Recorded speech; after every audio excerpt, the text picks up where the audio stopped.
एक समय की बात है। एक गांव में रामू नाम का एक ईमानदार किसान रहता था। रामू गरीब था, लेकिन वह अपने ईमानदारी और कड़ी मेहनत के लिए पूरे गांव में प्रसिद्ध था। उसके पास थोड़ी सी जमीन थी, जहां वह दिन रात मेहनत करता और फसल उगाता था। एक दिन रामू अपने खेत से काम करके लौट रहा था कि रास्ते में उसे एक चमचमाती हुई थैली मिली। उसने थैली खोली तो देखा कि उसमें सोने के सिक्के थे।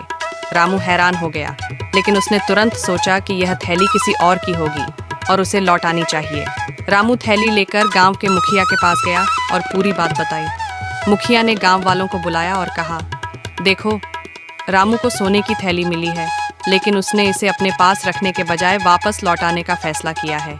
यह उसकी ईमानदारी का उदाहरण है। थोड़ी देर बाद गांव का एक व्यापारी वहां आया और बोला, यह थैली मेरी है। ये रास्ते में गिर गई थी। मैं बहुत परेशान था। रामू, तुमने मेरी थैली लौटाकर बड़ा उपकार किया है। व्यापारी ने रामू को धन्यवाद दिया और उसे इनाम में कुछ पैसे दिए। रामू ने विनम्रता से इनाम लिया और अपने काम पर लौट गया। उसकी ईमानदारी और सच्चाई की कहानी पूरे गांव में फैल गई। लोग उसे और भी ज्यादा सम्मान देने लगे। इस कहानी से हमें यह सीख मिलती है कि ईमानदारी सबसे बड़ा गुण है। कठिन परिस्थितियों में भी सच्चाई का मार्ग अपनाने से हमें सम्मान और खुशी मिलती है। शिक्षा, ईमानदारी और सच्चाई हमें दूसरों का विश्वास और आदर दिलाती है। चाहे परिस्थिति कैसी भी हो, हमें हमेशा सही रास्ते पर चलना चाहिए। बहुत समय पहले एक गांव में दो किसान रहते थे, रामलाल और श्यामलाल। दोनों के पास समान जमीन थी, लेकिन उनकी आदतें एक दूसरे से बिल्कुल अलग थीं। रामलाल बहुत मेहनती था।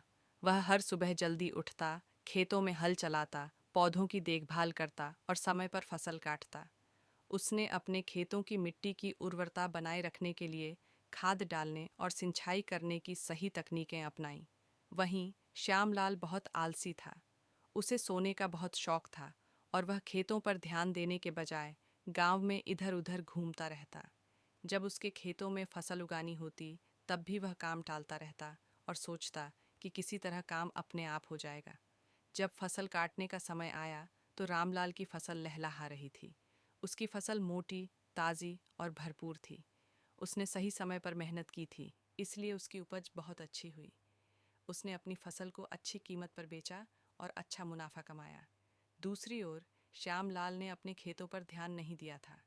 उसने न तो समय पर सिंचाई की और न ही खाद डाली। जब फसल काटने का समय आया तो उसकी फसल बहुत खराब हालत में थी। कई पौधे सूख गए थे और जो बचे थे उनमें भी अनाज बहुत कम निकला।